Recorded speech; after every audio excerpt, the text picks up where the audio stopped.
Hello guys, welcome back to the channel.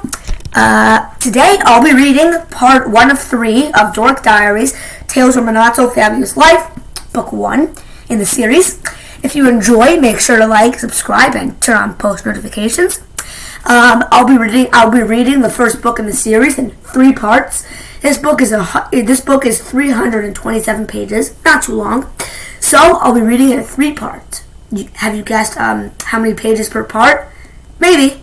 Well, I'll be reading 109 pages every part because 109 times 327. Because 109 times 3 equals 327. So, I hope you're going to enjoy it. If you do, subscribe, like, and turn on post notifications. And let's get into this. Okay. Enjoy. Dork Diaries, Tales from a Not-So-Fabulous Life. Book 1. Super Sweet Edition. #1 New York Times best-selling series by Rachel Renee Russell. Okay, let's read.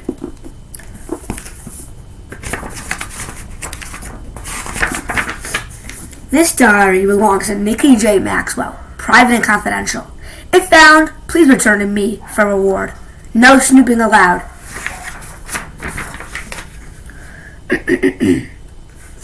Also by Rachel Renee Russell. Dork Diaries, Tales from a Not-So-Fabulous Life. Dork Diaries 2, Tales from a Not-So-Popular Party Girl. Dork Diaries 3, Tales from a Not-So-Talented Pop Star. Dork Diaries 3.5, How to Dork Your Diary. Dork Diaries 3.5, How to Dork Your Diary. Dork Diaries 4, Tales from a Not-So-Graceful Ice Princess. Dork Diaries 5, Tales from a Not-So-Smart Miss Know-It-All. Dork Diaries 6, Tales from a Not-So-Happy Heartbreaker. Dork Diaries OMG, All About Me Diary. Dork Diaries 7, Tales from a Not-So-Glam TV Star. Dork Diaries 8, Tales from a Not-So-Happily Ever After. Dork Diaries 9, Tales from a Not-So-Dorky Drama Queen. Dork Diaries 10, Tales from a Not-So-Perfect Pet Sitter. Dork Diaries 11, Tales from a Dork Diaries 11, Tales from a Not-So-Friendly Frenemy. Dork Diaries 12, Tales from a Not-So-Secret Crush Catastrophe. Dork Diaries 13, Tales from a Not-So-Happy Birthday. Dork Diaries 14, Tales from a Not-So-Best Friend Forever. And check out The Misadventures of Max Crumbly. The Misadventures of Max Crumbly 1, Locker Hero. The Misadventures of Max Crumbly 2, Middle School Mayhem. The Misadventures of Max Crumbly 3, Masters of Mischief. Rachel Renee Russell, Dork Diaries, Tales from a Not-So-Fabulous Life with Nikki Russell and Aaron Russell. Aladdin, New York, London, Toronto, Sydney, New Delhi. To my daughter Nikki, who tried her hardest to be the best little ant in the ant colony when all along she was a beautiful butterfly. Saturday, August 31st. Sometimes I wonder if my mom is brain dead. Then there are days when I know she is. Like today. The drama started this morning when I casually asked if she would buy me one of those cool new cell phones that do almost everything. I considered it a necessity of life, second only to maybe oxygen. What better way to clinch a spot in the CCP, Cute, Cool, and Popular group at my new private school, Westchester Country Day, than by dazzling them with the wicked new cell. Last year, it seemed like I was the only student in my entire middle school who didn't have one. So I bought an older, used phone, super cheap on eBay. It was bigger than what I wanted, but I figured I couldn't go wrong for the clearance price of only $12.99. I put my telephone in my locker and spread the word that I had high gossip about my new phone and that everyone could now call me. Then I counted down the minutes before my social life started heating up. I got really nervous when 2 of the CCP girls came walking down the hall in my direction, chatting on their cell phones. Me. They came right over to my locker and started acting super friendly. Then they invited me to sit with them at lunch, and I was like, okay, but deep down inside I was jumping up and down and doing my Snoopy happy dance. I'm so happy, I'm so happy. Then things got really strange. They said they had heard the hot gossip about my brand new iPhone and that everyone, meaning the rest of the CCP crew, was dying to see it. I was about to explain that I'd said I had hot gossip about my new phone, not the hot gossip is about my new iPhone. is about my new iPhone, but I never got a chance because, unfortunately, my telephone started ringing very loudly. I was trying my best to ignore it, but both of the CCP girls were staring at me like, well, aren't you going to answer it? Ring, ring. Obviously, I didn't want to answer it because I had a really bad feeling they were going to be a little disappointed when they actually saw my phone. So I just stood there praying that it would stop ringing, but it didn't. And pretty soon, everyone in the hallway was staring at me too. Finally, I gave in, snatched open my locker, and answered the phone, mainly to stop that awful ringing. Hello? OMG. Ew. Public payphone. I was like, sorry, wrong number. And when I turned around, both of the CCP girls were running down the hall screaming, make it go away, make it go away. I guess it probably meant they didn't want me to sit with them at lunch anymore, which was really humiliating. The most important lesson I learned last year was that having a cruddy phone or none at all can totally ruin your social life. While millions of kids regularly forget their homework, not a single one would be caught dead without their cell phone, which was why I was nagging my mom about getting me one. I've tried saving up my own money to buy it, but that was impossible to do, mainly because I'm an artist and totally addicted to drawing. Like if I don't do it every day, I'll go nuts. I spend all of my cash on sketchbooks, pencils, pens, art camp, and other stuff. Hey, I'm so broke, I have a milkshake on layaway at McDonald's. Anyway, when Mom came home from the mall with a special back-to-school present for me, I was pretty sure I knew what it was. She rambled on and on about how my attending a new private school was going to be a stressful time of tremendous personal growth, and how my best coping mechanism would be to communicate my thoughts and feelings. I was absolutely ecstatic because you can communicate with a new cell phone, right? I kind of zoned out on most of what my mom was saying because I was daydreaming about all of the cool apps, games, and music I was going to download. It was going to be love at first sight. Me and my new cell phone. But after my mom finally finished her little speech, she smiled really big, hugged me, and handed me a book. I opened it and frantically flipped through the pages, figuring that maybe she'd hidden my new cell phone inside. It made perfect sense at the time because all the advertisements said it was the thinnest model on the market. But slowly it dawned on me that my mom had not gotten me a cell phone and my so-called present was just a stupid little book. Talk about major heartbreak. Then I noticed that all the pages of the book were blank. I was like, oh no, she didn't. My mom had given me two things, a diary and irrefutable evidence she is in fact clinically brain dead. Absolutely no one writes their most intimate feelings and deep dark secrets in a diary anymore. Why? Because just one or two people knowing all your biz could completely ruin your reputation. You're supposed to post this kind of juicy stuff online on your blog so millions can read it. Welcome to my blog, True Confessions, Juicy Gossip, Dark Secrets. Only a total dork would be caught writing in a diary. This is the worst present I have ever received in my entire life. I wanted to yell at the top of my lungs, Mom, I don't need a stupid book with 336 blank pages.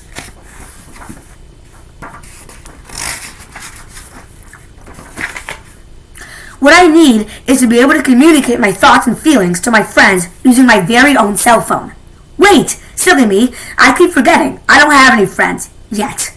But that could change overnight, and I need to be prepared with a shiny new cell. In the meantime, I will not write in this diary again. Never, ever. Monday, September 2nd. Okay, I know I said I'd never write in this diary again. I meant it at the time.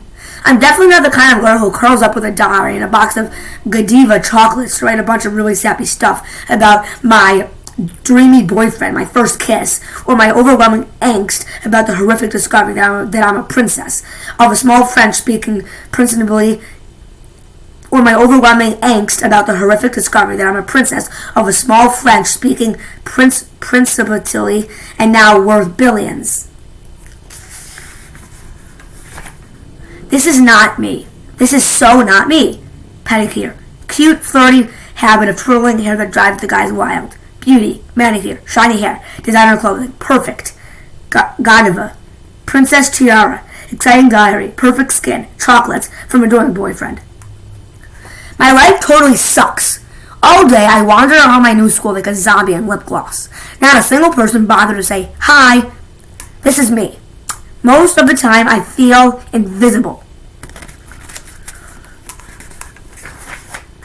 How am I supposed to fit in at a snobby prep school like Westchester Country Day?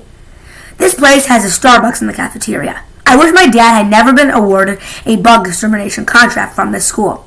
They can take their little pity scholarship and give it to someone who wants and needs it, because I sure don't. Guys, this is not a part of the book.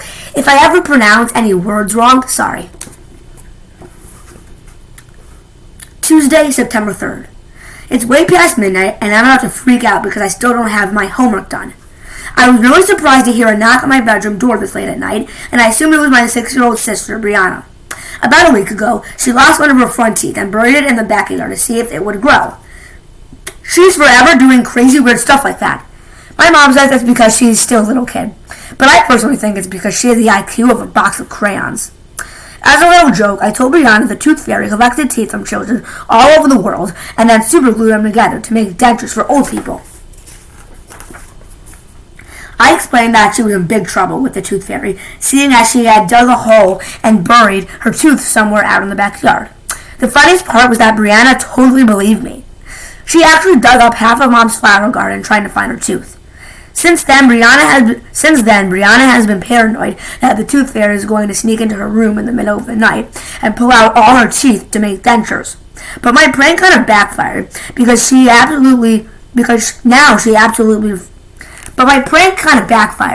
now she absolutely refuses to use the bathroom at night unless I first check inside and make sure the tooth fairy is not hiding behind the shower curtain or under the bath towels. And if I'm not quick enough, Brianna will have a little accident right on my bedroom carpet. But what if the tooth fairy is hiding in there? Oops, accident. My little sister Brianna. Unfortunately, I had to learn the hard way that, contrary to the TV commercial, Carpet Fresh does not remove all odors. But it wasn't Brianna at my door. It was my parents, Mom, Dad. Before I could say, "Come in," they just kind of barged in like they always do, which really irritated me because this is supposed to be my room. And I have a constitutional right to privacy, which they keep invading. The next time my parents and Brianna come rolling up in here, I'm going to scream, "Private, no trespassing." Hey, why don't you people just move in? Anyway, my parents said they were surprised to see that I was still up doing homework, and they wanted to know how things were going at school. It was really strange because just as I was about to answer, I had a total meltdown right on the spot and burst into tears. Wah! My parents were shocked and stared at me and then at each other. Finally, Mom hugged me and said, "My poor little boo-boo," which only made me feel worse. Not fitting in at school was bad enough, but now I had to suffer the additional humiliation of being the only 14-year-old still being called little boo-boo. Suddenly, my dad's face lit up. "Hey, I've got a great idea. We know you've been under a lot of stress lately with our move and your new school. I bet if we posted some positive affirmations all around the house, it would help you adjust. What do you think?" I was like, "Okay, Dad, this is what I think. It's a stupid idea. Like sticky notes with corny sayings on them will solve my problem of being a total loser at school. You want to know what else I think? The article I read about bug extermination chemicals killing off brain cells is probably true. But I just said it inside my head, so no one else heard it but me. My parents kept staring at me, and it was starting to creep me out. Finally, after what seemed like forever, my mom smiled and said, "Honey, just remember we love you, and if you need us, we're right down the hall." They walked back to the bedroom, and for several minutes, I could hear their muffled voices. I guessed that they were probably discussing whether or not I should be committed to a mental hospital right then or first thing in the morning. Since it was so late, I decided to finish my homework during study hall. I wonder if you still have to hand in homework when you're locked up in a psycho ward. Wednesday, September 4th. My new issue of That's So Hot magazine says the secret to happiness is the 4 F's: friends, fun, fashion, and flirting. But unfortunately, the closest I've ever gotten to friends, fun, fashion, and flirting is having a locker right next to Mackenzie Hollister. She's the most popular girl in the 8th grade. Lucky me. I had just finished fighting my way through the crowded hallways to get to my locker and had almost been trampled alive. Then, suddenly, as if by magic, the huge mob of students parted right down the center, just like the Red Sea. That's when I first saw Mackenzie strutting down the hallway like it was the runway of a Paris fashion show or something. She had blonde hair and blue eyes and was dressed like she had just finished a photo shoot for the cover of Teen Vogue. And everyone except me immediately fell under her powerful hypnotic spell and totally lost their minds. "What's up, Mackenzie? You look fabulous, Mackenzie. Are you coming to my party this weekend, Mackenzie? Your shoes are to die for, Mackenzie. Will you marry me, Mackenzie? You'll never guess who has a crush on you, Mackenzie. Is that another designer purse, Mackenzie? Love your hair today, Mackenzie." I'll pluck out my eye with a pencil and eat it with a spam and mustard sandwich if only you'll sit with me at lunch today, Mackenzie. Which also proves my theory that there's always at least one seriously mentally ill weirdo in every middle school across America. It was Mackenzie, when she walked up to the locker right next to mine. I knew then and there I was going to have a very bad school year. Being so close to the radiance of her awesome yet sickening perfection just made me feel like a humongous loser. And it didn't help that she was hogging most of my personal space. Me, party. Hey, it wasn't like I was jealous of her or anything. I mean, how totally juvenile would that be? Between classes, Mackenzie and her friends are forever standing right in front of my locker. G-ing, that means giggling, gossiping, and glossing. And whenever I get up the nerve to say, "Excuse me, but I really need to get into..." And whenever I get the nerve to say, "Excuse me, but I really need to get into my locker," she just ignores me or rolls her eyes and says stuff like, "Annoying much?" or "What's your problem?" And I'm like, "Hey, girlfriend, I don't have no stinking problem." But I just say it inside my head, so no one really hears it except me. However, deep down, I'm troubled and ashamed that a tiny part of me, a very dark and primitive side, would totally love to be best friends with Mackenzie. Mackenzie and me as BFFs. And I find that part of myself so disgusting, I could vomit. But on a much happier note, I'm really into lip gloss too. My favorite one right now is Crazy Kissalicious Strawberry Crush Glitterati. It's yummy and tastes just like strawberry cheesecake. Unfortunately, no super cute hunk like Brandon Roberts, the guy who sits in front of me in my biology class, has developed a huge crush on me and fallen in love with my fabulous glossy lips, like in all of those Crazy Kissalicious television commercials. But hey, it could happen. Oh, I almost forgot. Dad is supposed to pick me up after school today to take me to my dentist appointment. Please don't let him pick me up in his work van with the 5-foot-long plastic roach on top. I would absolutely die if anyone saw his van and found out I only attend this school due to his bug extermination contract. Thursday, September 5th. Mackenzie and her snotty friends are always making nasty comments about any girl who wanders within 6 feet of them. I mean, who do they think they are? Hi, hon, you're under arrest for a felony fashion violation. The fashion police. That's hot. Fashion police. The fashion police? Well, today I was the fashion felon. I was at my locker getting my books when, in under 1 minute, Mackenzie gave me the following scathing fashion commentary while applying her lip gloss. OMG! I bought that exact same sweater Nikki is wearing, for my dog, from Pets and Stuff. Don't you need a license to be that ugly? That outfit would be perfect for Goodwill. If she knows what's good for her, she will burn it. What's that awful stink? She's supposed to spray out on the perfume, not marinate it. She has so much acne, she uses a special makeup brand. It's called Why Bother? What's up with her hairstyle? It looks like a small mammal made a nest in her hair, had babies, and died. Nikki thinks she's so cute. She's just living proof that manure can actually grow legs and walk. And what's up with that totally tacky denim diary? She's such a dork. OMG! By the time I left my locker, I thought I was going to have a complete meltdown. I went straight to the girls' bathroom, rushed into a stall, and slammed the door. Then I flushed the toilet a few times so no one could hear me crying. To call Mackenzie a mean girl would be an understatement. She's vicious and cruel. She's a pit bull in glittery eyeshadow and hair extensions. Thanks to her, I'll probably be in therapy for the rest of my life. Friday, September 6th. I think I finally figured out why I don't fit in at this school. According to Mackenzie, I need a new designer wardrobe from one of those really expensive teen shops at the mall. The ones where the sales girls dress like Miles and have blonde highlights, perfect teeth, and phony smiles. But what drives me insane is their nasty habit of unexpectedly snatching open the curtain of your dressing room and popping their heads inside when you're changing your clothes. It's enough to make you want to slap those blonde highlights right out of their hair. And when you look in the mirror, you can obviously see that the outfit looks horrible on you. But those sales girls just smile and act cute and perky and lie to your face by saying the outfit, 1, looks totally fabulous, 2, brings out your natural skin tones, and 3, complements your eye color. And they'll tell you this even if you're trying on one of those huge green lawn-sized trash bags. Hon, that looks so cute on you. Me wearing a plastic trash bag. I also hate clothes that are snobby chic. It's when the exact same outfit looks totally different on two very similar girls. The more popular you are at school, the better it looks on you, and the more unpopular you are, the worse it looks on you. I can't tell you how a snobby chic outfit mysteriously knows all of this I can't tell you how a snobby chick outfit mysteriously knows all of this personal stuff about you, but it obviously does. Why I hate snobby chick fashions? Super cute. I love it, popular girl. I hate it, unpopular girl. The snobby chick phenomenon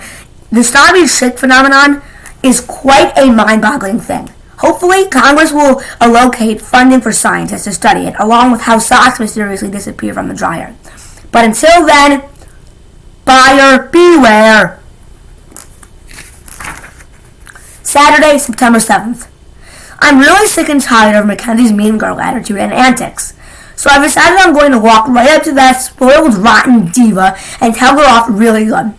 My magazine says every girl needs to be friendly and find her own inner beauty deep down inside. But I say every girl needs to be smart and strong and ignore all the haters. I'm going to tell Mackenzie right to her face, on like maybe the last day of school, that just because she and her friend dress like fashionistas, they do not have the right to say nasty things about other people. People being the girls whose moms make them shop at JCPenney, Sears, and other stores like that. Girls like, well, me. Okay, it's not a big secret that the clothes from those stores aren't as cool as the clothes from the mall. And yes, it's a huge inconvenience and a definite turnoff to have to walk through the old ladies, fat ladies, and pregnant ladies departments to get to the one for teens. Finding the teen department, old ladies depth. I love shopping, teens.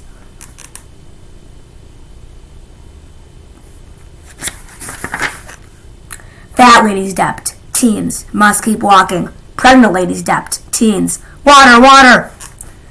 No wonder most girls prefer those fancy teen shops in the mall. My mom says it really doesn't matter where your clothes come from as long as they're clean. Right? Wrong. I don't know how many times I've heard Mackenzie shriek, OMG, where are these pathetic girls buying such hideous clothes? The dollar store? Sorry, but I come to school butt naked before I would ever buy my fashions from a store that sells lawnmowers. To be honest, I didn't know the stores I shopped at sold lawnmowers, and even if they do, big fat hairy deal. It's not like their clothes smell like a lawnmower or something. At least I hadn't noticed it. The next time I go shopping, I'm going to sniff the clothing before I buy anything, just to make sure. I'm also going to wear a hat, wig, sunglasses, and phony mustache so no one will recognize me. Cheap fashions are us. Whatever. Sunday, September 8th. I'm already dreading that I have to go back to school tomorrow. It's been one whole week, and I still haven't made a single friend. I've got this overwhelming sense of loneliness sitting in the pit of my stomach like a big, fat, poisonous toad. I'm seriously thinking about asking my parents to let me move back to the city and live with my grandma so I can attend my old school. I would admit the school wasn't perfect, but I'd give anything to hang out with my friends from art class again. I really, really miss them. Anyway, my grandma lives in one of those apartment buildings for elderly people who are young at heart and committed to leading a full and active life. So she's up on all the latest facts and stuff. She's also a little wacky, a lot wacky, and totally addicted to the game show The Price is Right. Last year, Grandma bought a computer from the Home Shopping Network to help her train to be a contestant on The Price is Right. Now she spends most of her spare time on her computer memorizing the suggested retail prices of all the major grocery store brands. She plans to use all her research and game strategies to write a how-to manual called The Price is Right for really stupid people. Grandma says her book could be bigger than Harry Potter. My grandma.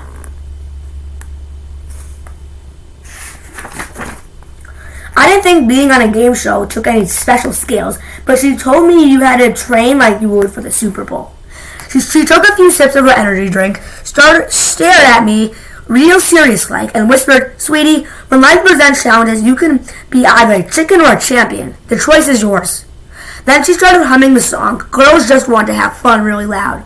I was like, just great. Grandma's finally going senile. Doesn't she understand that some things in life you're stuck with and powerless to change? Give me a break. But I have to admit, she has gotten pretty good at The Price is Right. The last few times I saw her play along with the game show, she got every single prize correct. It was amazing because she would have won like $549,321 in cash and prizes, including 3 cars to Bo, a trip for 2 to Niagara Falls, and a lifetime supply of Depends adult diapers. I gave her a big hug and said, "Grandma, you have mad skills at the Price is Right game, and I'm really proud of you.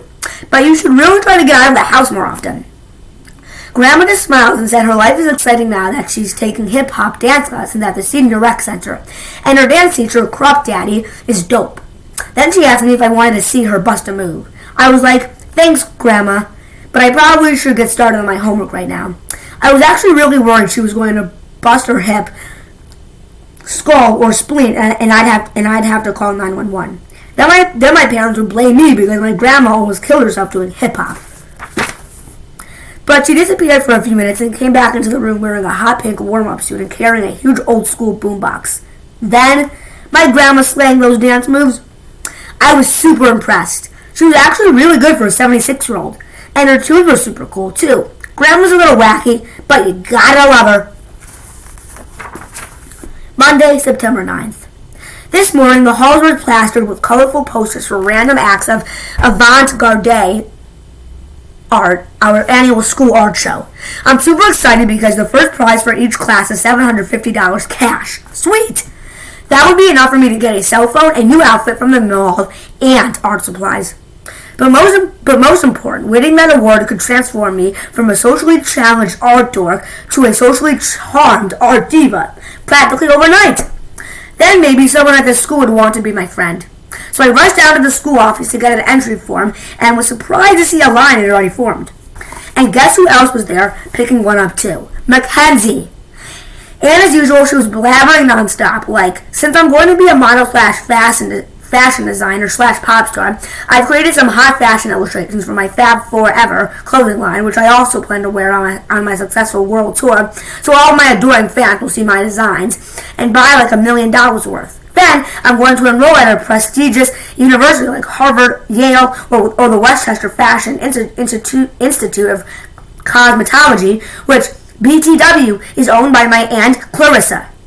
Okay, I'll admit, I freaked out about having to compete against Mackenzie. She just kept staring at me with her icy blue eyes, and my stomach felt queasy, and I got chill bumps. Then, suddenly, I had an epiphany, and I totally understood what my grandma meant when she said, "You can be either a chicken or a champion. The choice is yours." I took a deep breath as my heart pounded in my chest. The choice I was about to make could impact the rest of my life. It took a lot of courage to admit I was a big fat chicken, me. When the office assistant asked if I was there to pick up an entry form for the avant-garde art show, I just froze and started clucking like a hen. Buck, buck, buck, ka-ah-ah. Then Mackenzie laughed, like me, entering the competition was the most ridiculous thing she had ever heard. That's when I spotted the yellow sign-up sheet for the library shelving assistants, also known as LSAs. Every day during study hall, a few kids got excused to go to the school library to shelve books. And in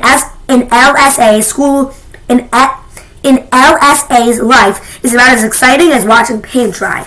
So instead of trying to achieve my dream of winning a major art competition, I very stupidly signed up to shelve dusty and boring library books. If I see another book, I'm going to puke. Cough, cough, hack, hack. Achoo, wheeze, cough. My future miserable life as a library shelving assistant. And it's all Mackenzie's fault. When I reported to the library during study hall, the librarian, Mrs. Peach, gave me a tour. She told me I would be working with 2 other girls who had signed up last week. But what I wanted to know was who in their right mind would sign up to shove library books as an extracurricular activity. How about 3 desperate, socially challenged dorks? I can't believe Mackenzie has totally wrecked my life like this.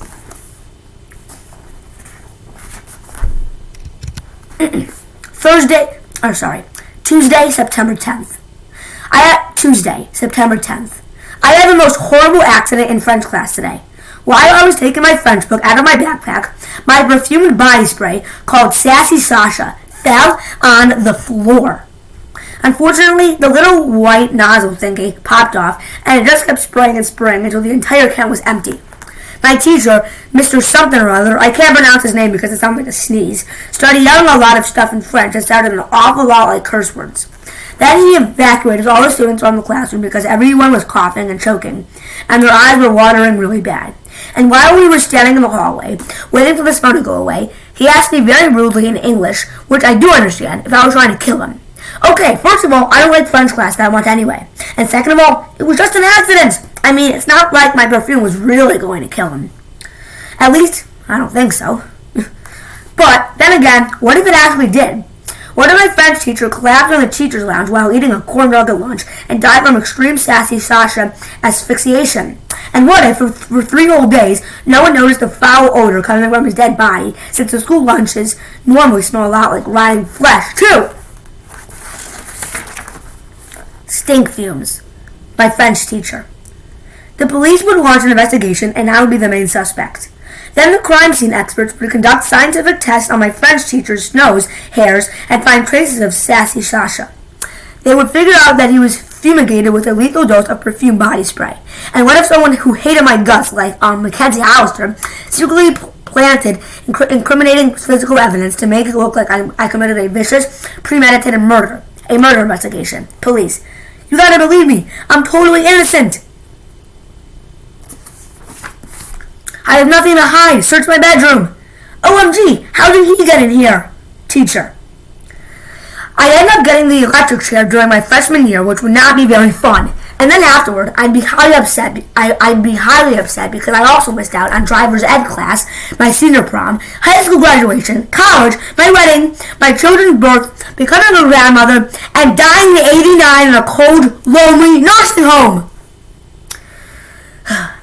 Now that I think about it, my French teacher just loves Mackenzie because he's really good at French and she could pronounce his weird sneeze-sounding name. I bet if she had dropped her Sassy Sasha body spray in his classroom and the nozzle thingy popped off, he would not have yelled at her or accused her of trying to kill him. But that's because Mackenzie is Miss Perfect. I bet she's even going to win the avant-garde art competition. And afterward, just out of spite, she'll probably check out like 389 books from the school library and then return them all the next day. Of course, I'll be the one stuck having to put each and every one of them away, since I'm a stupid library shoving assistant. My pathetic life is so unfair. It makes me want to scream. Wednesday, September 11th. Today, everyone in the cafeteria was super excited because Mackenzie was handing out invitations to her big birthday bash. Mackenzie handing out party invitations. Guys were high-fiving one another, and girls, like Lisa Wang and Sarah Cohen, were crying and hugging one another like they had just scored tickets to a sold-out concert of their favorite boy band. It was beyond disgusting. For the rest of the day, everyone Mackenzie invited to her party sucked up to her like human vacuum cleaners, except for Brandon Roberts. When she gave him an invitation, she tried to flirt with him by twirling her hair around her finger and smiling really big. She even accidentally dropped her purse on purpose so he would pick it up for her. But Brandon just glanced at Mackenzie's invitation, shoved it into his backpack, and walked right past her. And boy, did she get upset when he blew her off like that. Then a bunch of jocks trampled all over her expensive new designer purse before she could pick it up off the floor. Personally, I kind of like the dirty footprints better than that boring floral pattern. Anyway, Brandon is so cool. From what I can tell, he seems to be kind of the quiet rebel kid.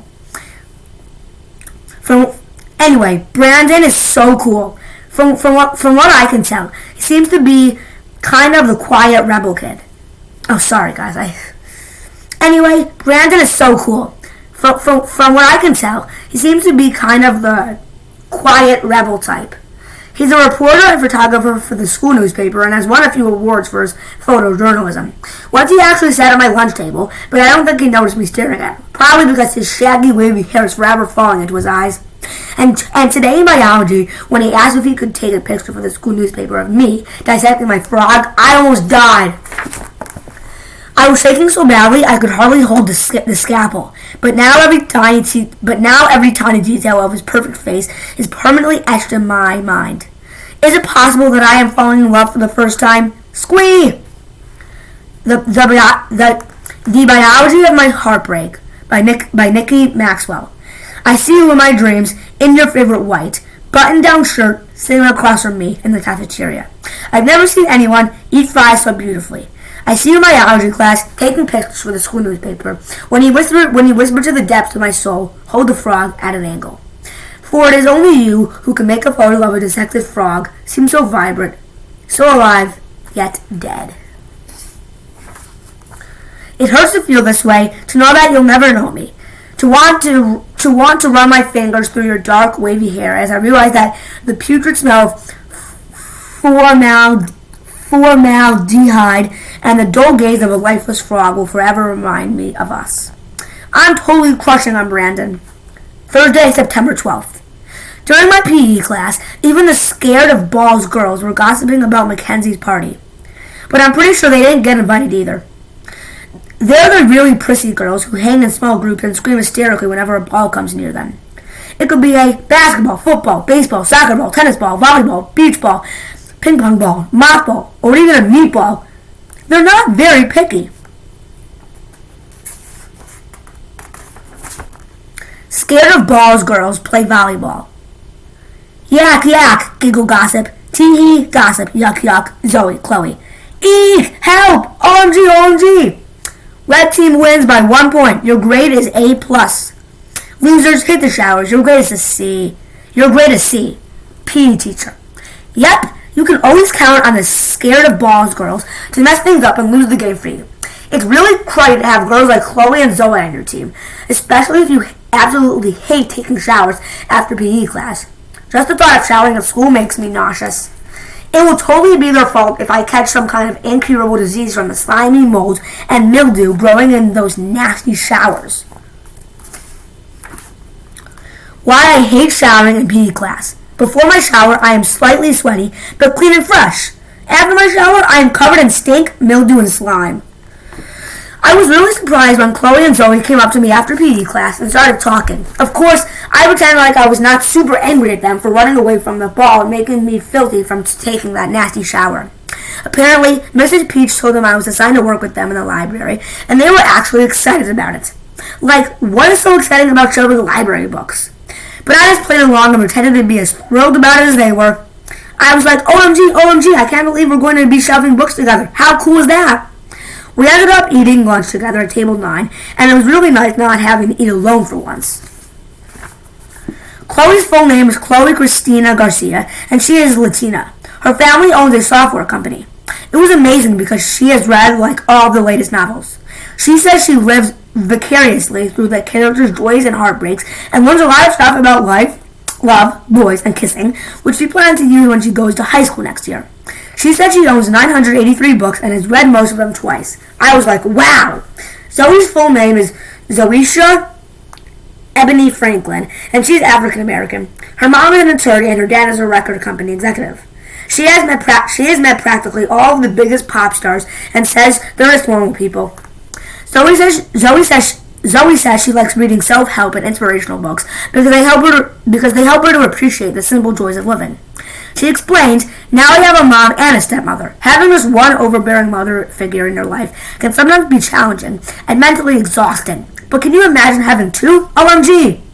Then, as Zoe said, Nikki, how can you stand having a locker next to Mackenzie's? She's so shallow. She rubs lipstick on her forehead to make up her mind. And being super conceited can sometimes develop into a narcissistic personality disorder. I could not believe Zoe actually said that. I thought everyone at the school would worship Mackenzie. We laughed so hard that chewed up carrot bit shot right out of my nose. Me, Chloe, Zoe, and me laughing our butts off. All three of us were like, ew, gross. Then Chloe said, hey, carrot-flavored boogers. Let's give them to Mackenzie so she can sprinkle them over her tofu salad as a low-carb topping. Chloe, milk, spring water, pop. We laughed so hard at Chloe's joke that the kids sitting at tables 6 and 8 started staring at us. I even saw Mackenzie glance our way. But then she looked away really fast so we wouldn't make the huge mistake of thinking she actually acknowledged our existence. I could tell she was wondering what was going on. Anyway, I had a blast with Chloe and Zoe at lunch today, so I've forgiven them for that shower fiasco in PE class. I can't wait to hang out with them every day in the library. Who would have thunk I'd actually look forward to being in LSA and shoving books? I could totally be BFFs with Chloe and Zoe, because all three of us are a little crazy.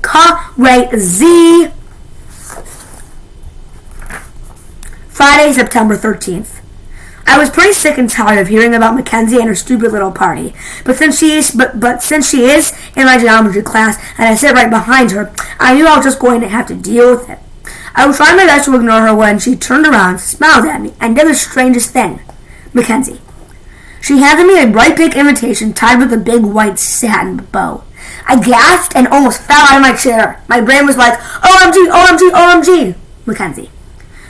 It was the most beautiful thing I had ever seen, other than maybe that new cell phone I want.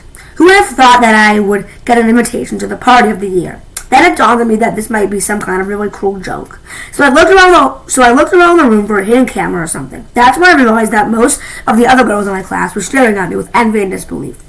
It was really weird because suddenly I noticed I had tiny lip balls all over my favorite hoodie.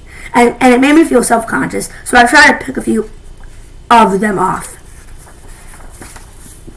None of Mackenzie's friends would be caught dead in a not from the mall hoodie with lint balls on it. So I made a mental note. Burn current wardrobe, gasoline, worn out Skechers, scarf knitted by aunt, not from the mall linty hoodie. Rest of my embarrassing wardrobe, low-rise jeans with saggy butt, belts, stained birthday present from grandma, dirty PE sock, out-of-style clogs, baggy ink top.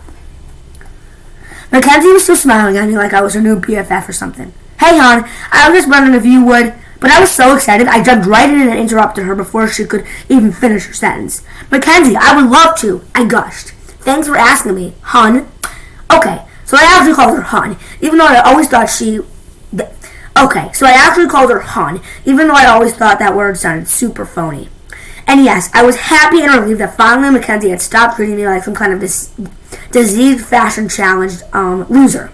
But mostly I was in shock. I could hardly believe I was actually going to Mackenzie's party. Soon I was going to have friends and a social life. OMG, what if I ended up with a boyfriend? I would literally just pee my pants and die. I was starting to believe my That's So Hot magazine was right. Maybe the key to happiness really was friends, fun, fashion, and flirting. Squee! I felt like I was floating on air, surrounded by sunshine, rainbows, twinkling stars, and pink cotton candy clowns as I passionately clutched my invitation to Mackenzie's party over my heart. My hands were trembling as I untied the ribbon and tore open the envelope.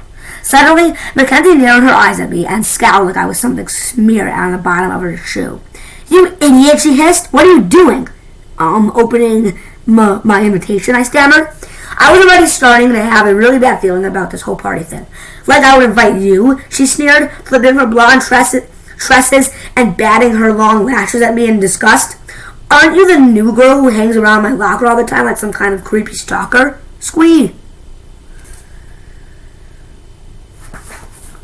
Well, yes. I mean, no. Actually, my locker is right next to yours, I muttered. Are you sure? She said, looking up. Are you sure? She said, looking me up and down like I was lying to her or something. I couldn't believe she was actually pretending like she didn't know me. I've only had a locker next to hers, like, forever. I'm very sure, I replied, a little unsure of myself. Then, Mackenzie took out her crazy Kisslicious lip gloss and applied like 3 extra thick layers. After gazing at herself in her little compact mirror for an entire minute, she is so stuck on herself. She snapped it shut and glared at me. Before you so rudely interrupted me, I was simply asking if you would pass my invitation to Jessica. How was I supposed to know you were going to rip it open like some uncivilized gorilla? Mackenzie spat. Me opening the invitation. Then everyone in the class turned around and stared at me. I could not believe my ears. How dare that girl actually call me uncivilized? Me opening the invitation. Oh, okay, my bad, I said, trying to sound coolly nonchalant about the... Oh, okay, my bad, I said, trying to sound coolly nonchalant about the whole thing while blinking back tears. Who's Jessica? Suddenly I felt a sharp tap on my shoulder. I turned around to face the girl sitting in the desk behind me. I'm Jessica, she announced, rolling her eyes at me. I can't believe you opened my invitation. I definitely remembered seeing her hanging out with Mackenzie next to my locker. She had long blonde hair and was wearing glittery pink lip gloss, a pink sweater, a pink miniskirt, and a headband trimmed with fake pink diamonds. If I had spotted her in Toys R Us, I swear I would have probably mistaken her for a new fashion doll. Totally ticked off Jessica. Hi, I'm Jessica, and I'm really ticked. I was desperately trying to tie the satin ribbon back on when Jessica snatched the invitation from my hand so violently I almost got a paper cut. I felt like a total idiot, and to make matters worse, I heard a few of the kids around me snickering. Totally ticked off Jessica. This was absolutely the most embarrassing moment of my pathetic little life. And I had no doubt that, in just a matter of minutes, everyone in the entire school was going to be texting gossip about me. I was relieved when our geometry teacher, Mrs. Sprague, finally started class. She spent the entire hour at the board reviewing how to calculate the volume of a cylinder, sphere, and cone for our upcoming test on Monday. How to calculate volume. The volume of a cylinder equals the area of the base, times height equals pi r2h, RHR. The volume of a sphere equals 4/3 pi r3, RHR. The volume of a cone is 1/3 the area of base. X height equals 1/3 pi r2h, HR. But I was too freaked out to concentrate on math formulas and was totally not listening. I just sat there staring at the back of Mackenzie's head, wishing I could disappear. I guess I must have been really upset because a tear rolled down my cheek and splattered my geometry notebook. But I wiped it up with the sleeve of my not from the mall lint ball covered hoodie before anyone saw it. Even though I was totally bummed about all the drama over the invitation, I really wasn't that mad at Mackenzie. I'm such a loser. If I was having a party, I wouldn't invite myself either. It's a party, and you're not invited. Saturday, September 14th. I've had the most horrible week ever. Why? Because Mackenzie has totally trashed my life. 1. She totally ridiculed me with her cruel fashion commentary. 2. She ruined my chances in the avant-garde art competition. 3. She dissed me by not inviting me to her party. 4. She embarrassed me by calling me an uncivilized gorilla. 5. She publicly humiliated me by giving me an invitation and then uninviting me. 6. She tried to steal the one true love of my life, Brandon Roberts, by inviting him to her party, flirting with him, and twirling her hair around and around in a desperate attempt to hypnotize him into doing her evil bidding. I planned to spend my entire weekend just sitting on my bed in my pajamas, staring at the wall and sulking, which strangely enough always seemed to make me feel a lot better. Me sulking in my room. But my plans were completely ruined. Around noon, my mom came bouncing into my room all cheerful and announced that for lunch we were having a family cookout on the grill. She said, "Honey, get dressed quick and come out into the backyard and join the fun." Well, obviously, I wasn't in the mood for fun, and I just wanted to be left alone. And I don't like hanging out in the backyard because I have seen some fairly large spiders out there. I have a thing about spiders. They creep me out. Also, my doctor has diagnosed me as being highly allergic to pests that suck human blood, such as spiders, mosquitoes, ticks, leeches, and vampires. My life motto is bloodsuckers cannot be trusted. Me sulking in my room. Sorry guys, my dad interrupted there, but let's continue. Me sulking in my room. My life motto is bloodsuckers cannot be trusted. Why bloodsuckers cannot be trusted? Anyway, when I went outside, my dad was wearing the apron that we got him for Father's Day. It said, "My dad is the world's greatest cook," but most of the letters had faded off in the wash, and it now says, "My dad eat as ook." He was grilling the meat while whistling old disco tunes. Then, out of the blue, he suddenly developed a major complication. Not with his whistling, but his grilling. I guess you could call it a bug problem. So when he told me to run to the house and get the can of bug spray, I had a really bad feeling about it. Kills on contact, Zap, Roach and Ant Killer, Net, WT, 14 flow ounces. I was like, "Dad, are you sure?" And he was like, "I don't plan on sharing my $20 steak with these pesky flies." Well, that was a big mistake, because the bugs were not pesky flies. You'd think an experienced exterminator would recognize a fly when he saw one. Unfortunately for Dad, he was dealing with a nest of very angry wasps. Our family barbecue picnic, a story in pictures. Bzzz, bzzz, psst. Bzzz, bzzz, bzzz, bzzz, bzzz, bzzz, bzzz, bzzz. The end. Okay. Well, our cookout ended up being a total disaster. To make Dad feel better, we all complimented him on how handsome he looked in his snazzy apron, even though he was a little dirty from knocking over the neighbor's lady's garage cans when he was running away from those wasps. Poor Dad. However, the good news is that I was able to go back up to my room and put in a few more hours of intense sulking. Woohoo! Monday, September 16th. Today, we had our math test on calculating volume, and I was super nervous, mainly because I am not that good at math. And just as I had dreaded it, my geometry test was really, really hard. Yes, I know! I should have studied more, but since I spent the entire weekend sulking, it kind of cut into my study time. I pretty much just prayed like crazy through the entire test. Literally, sometimes even out loud. Please, please, please help me to pass this test. I'm really sorry about not doing my chores and teasing my little sister, and I'll try to do better. Also, can you tell me if the formula for the volume of a cylinder is pi r2h or pi hr2? And when you calculate a sphere, do you multiply the... Some of us are trying to take a test. Hey Einstein, study much? Geometry test. I guess a few people sitting near me must have overheard. I was too happy when that test was finally over. As I was putting my stuff into my backpack to go to my next class, I couldn't help noticing Mackenzie eyeballing me all evil-like. Then she walked up to Jessica and said, "Today is the last day to enter the avant-garde art competition, and I have to take my entry form down to the office. I will meet you at my locker, okay?" Then Jessica stared at me and said really loud, "Mac, I just know you're going to win first place." Your fashion illustrations are so, fabulicious. I could not believe Jessica actually said that, because fabulicious is like so yesterday. But the thing that really freaked me out was when Mackenzie smirked at me and was all like, "Nikki, everyone in the entire school knows you're too chicken to enter the art competition because I'm a better artist than you are. So don't bother." Okay, even though Mackenzie didn't actually say those words to me, she definitely looked like she was thinking them. In either way, it was a humongous insult to my integrity. Then she kind of flipped her hair and sashayed out of the classroom. I just hate it when Mackenzie sashays. How dare she talk about the art competition right to my face like that? Especially when it was her fault I didn't enter to begin with. This whole situation just ticked me off. Suddenly, I just totally lost it and screamed at the top of my lungs, "Mackenzie started this war, and now I'm going to finish it." But I said it in my head, so no one else heard it, but me. Then I made a solemn promise to myself. I, Nikki J. Maxwell, being of sound, mind and body, am officially entering the avant-garde art competition.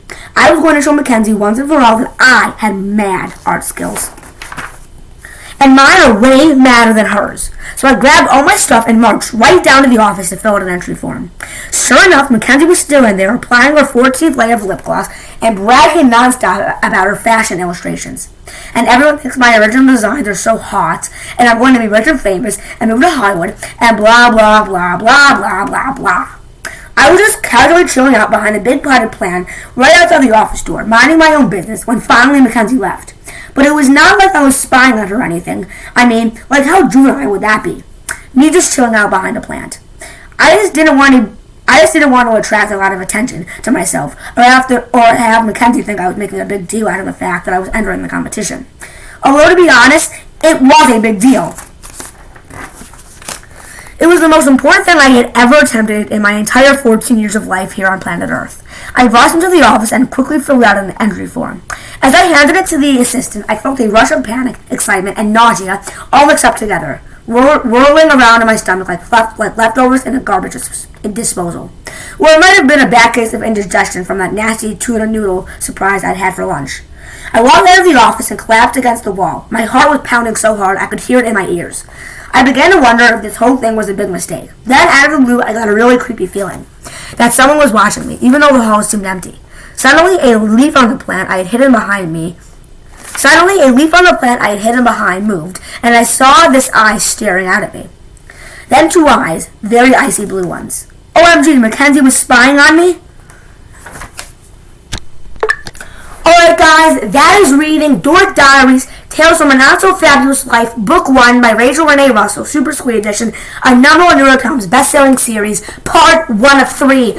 We just read pages 1 to 109 and left off on page 110. So next video, I guess we'll be reading pages 110 to 200 and... pages 110 to 219, I think. So, if you want to enjoy, subscribe, like, and make sure to turn on post notifications, because I was reading Dork Diaries, Tales from a Not-So-Fabulous Life, Book 1, Part 1 of 3. I'll see you guys in the next vid. Peace!